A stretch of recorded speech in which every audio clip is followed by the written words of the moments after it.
بسم اللہ الرحمن الرحیم۔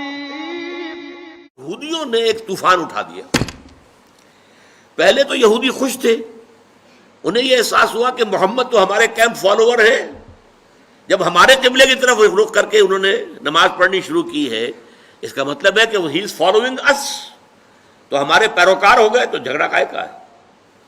لیکن اب جب آ گیا یہ کہ اپنا رخ بدل دیجئے، اب پیٹھ ہو گئی بیت المقدس کی طرف اور رخ ہو گیا خانہ کعبہ کی طرف، تو ان کے کان کھڑے ہوئے کہ یہ تو کوئی مسئلہ جو ہے کچھ اور ہے، ایک نئی امت کی تشکیل ہو رہی ہے اور ایک نئی بالکل شریعت آ رہی ہے، نئی امت جو ہے وہ وجود میں آ رہی ہے۔